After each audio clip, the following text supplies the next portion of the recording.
Bonjour, c'est Aaron de Esquisse Miniature et dans cette vidéo, je vais vous montrer pas à pas comment réaliser vos propres rouleaux à texture.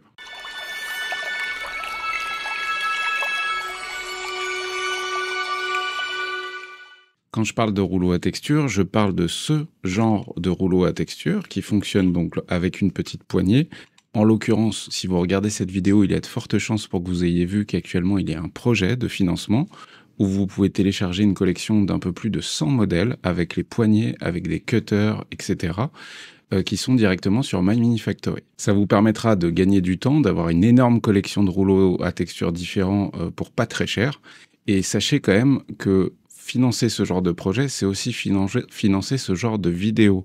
Effectivement, j'estime que la connaissance doit être vraiment ouverte à tous, vous permettre de réaliser vous-même vos rouleaux à texture, ceux que vous voulez, avec les textures que vous voulez, et même pourquoi pas de vendre vos propres rouleaux à texture. Le lien est donc dans la description pour le financement sur My Mini Factory de la collection de rouleaux à texture par Esquisse Miniature. Et évidemment, cette vidéo est inclue dans le projet. Passons à la réalisation de ces rouleaux à texture. Ce n'est pas très compliqué. Vous aurez par contre besoin évidemment d'un ordinateur. Un ordinateur assez puissant, pas forcément quelque chose qui coûte une fortune, mais quelque chose d'assez costaud pour faire tourner un logiciel qui est totalement gratuit, qui s'appelle Blender. Beaucoup d'entre vous doivent le connaître, surtout si vous faites de l'impression 3D. Et donc dans cette vidéo, on va se servir de Blender. En l'occurrence, moi je vais me servir de la version 4.2.2, qui est la version que j'utilise au moment où je réalise cette vidéo, mais sachez qu'elle évolue en permanence, et que donc si vous êtes sur une version plus récente, il faudra peut-être affiner un petit peu vos recherches. La deuxième chose dont on aura besoin également, c'est une texture. Là, pour faire des textures, il y a un millier de manières différentes possibles.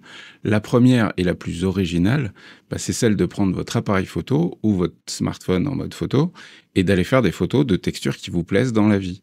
Que ce soit du béton, que ce soit des briques, un mur de briques que vous avez vu à l'extérieur, que ce soit une plaque rouillée, une planche de bois, peu importe. L'idée, ça va être de prendre cette photo et de la retravailler très légèrement, hein, sur un smartphone, ça suffit, pour la faire passer en noir et blanc. Vous pouvez la faire passer aussi en nuance de gris, ça va permettre d'affiner la texture, mais attention, ça va alourdir le travail de votre ordinateur au moment où on va l'appliquer sur le rouleau.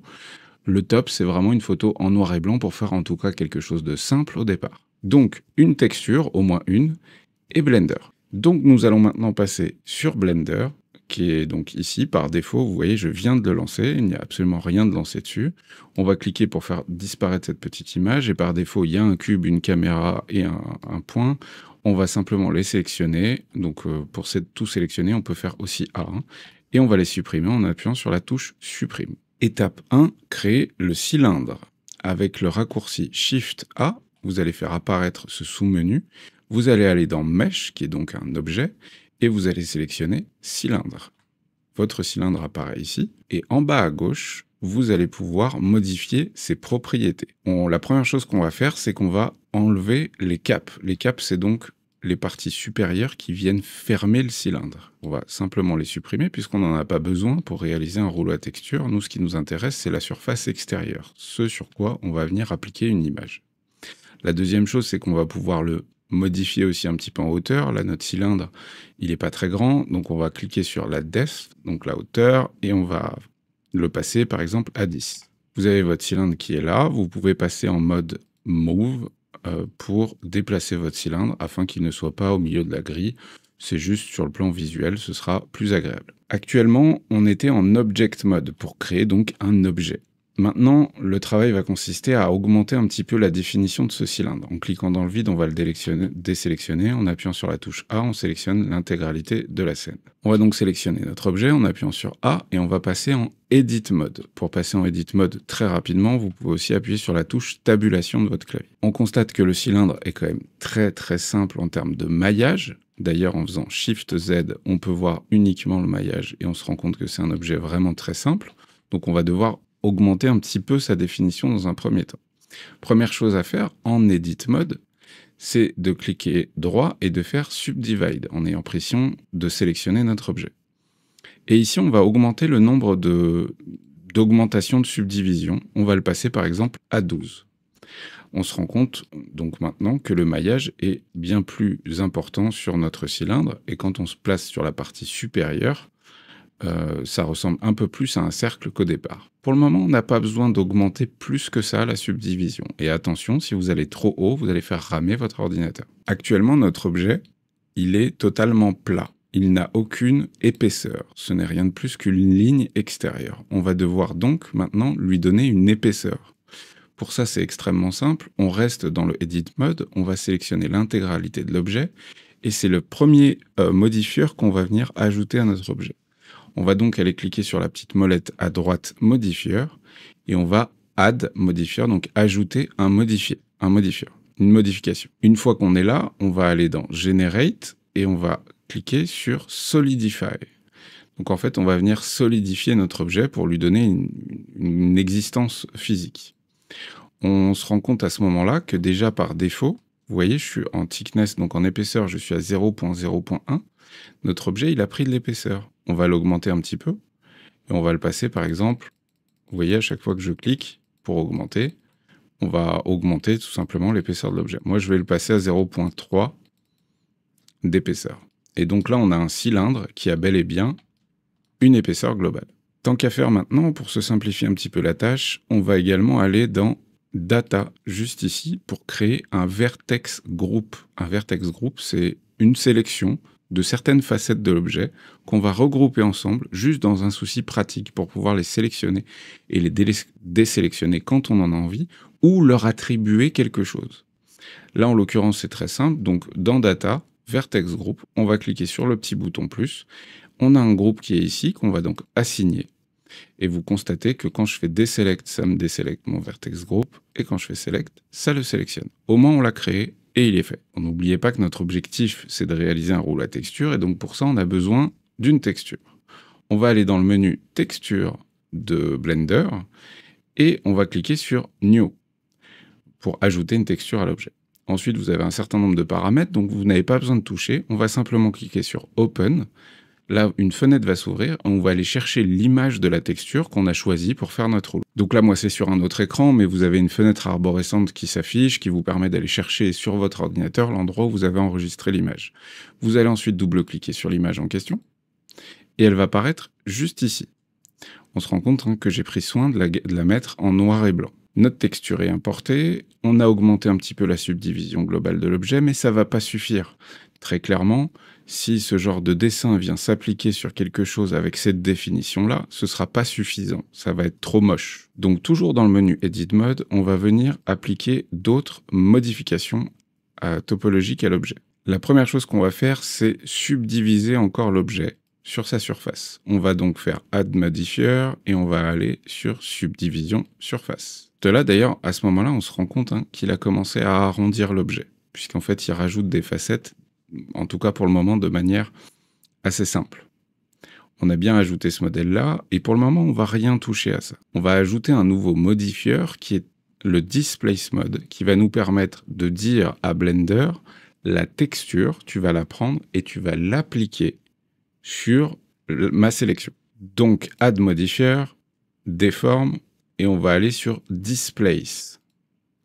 On a ce menu tout en bas. Alors, je vais déplacer ma tronche.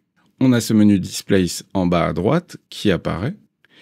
Et juste là, on se rend compte qu'il y a un emplacement texture. Donc, on va cliquer et sélectionner notre texture, la texture qu'on a au préalable chargée dans l'onglet texture de Blender. Pour le moment, c'est bizarre, il se passe rien, mais c'est normal, on est en Edit Mode. En Edit Mode, on va éditer la topologie globale de l'objet. Pour voir le résultat, il faut repasser en Object Mode avec la touche Tabulation.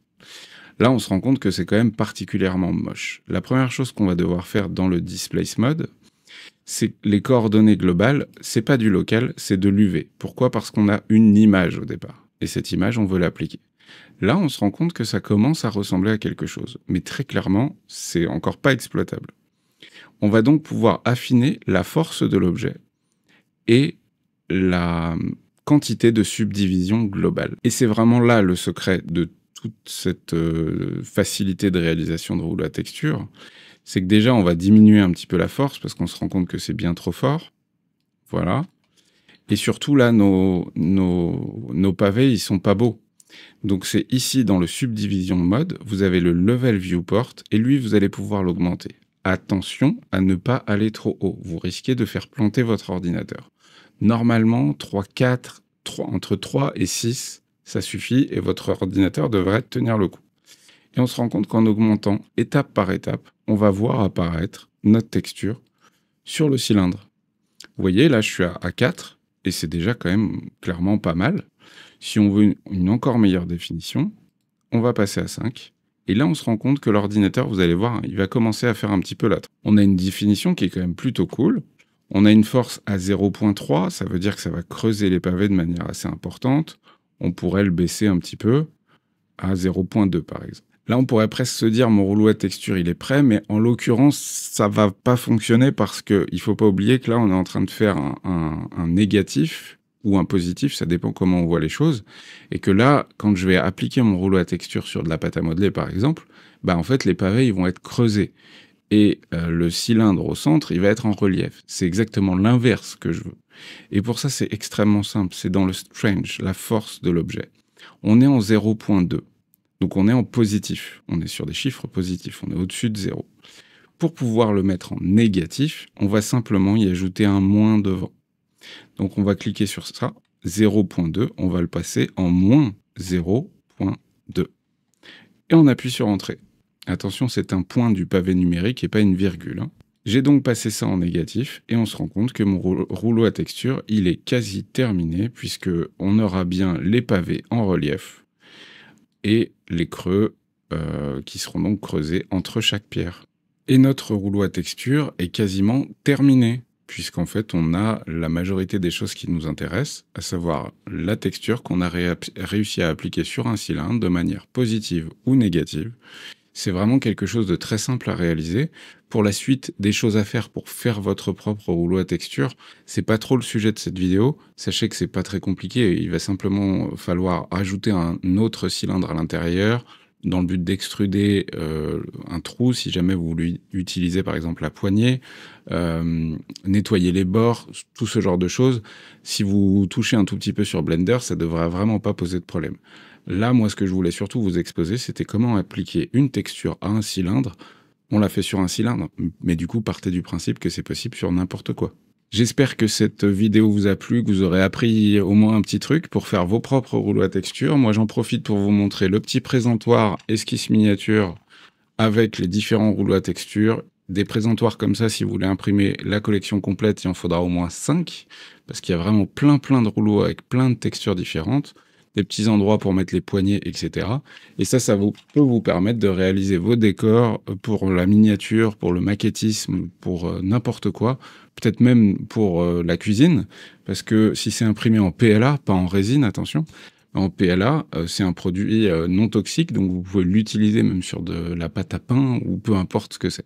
Les liens sont en description, à moins que vous ayez vu cette vidéo directement sur le projet. Dans tous les cas, un grand merci à ceux qui participent pour le projet. C'est ça qui me permet de mettre du beurre dans les épinards et de continuer à produire des différentes choses, que ce soit des vidéos, tutoriels, mais aussi plein d'autres choses.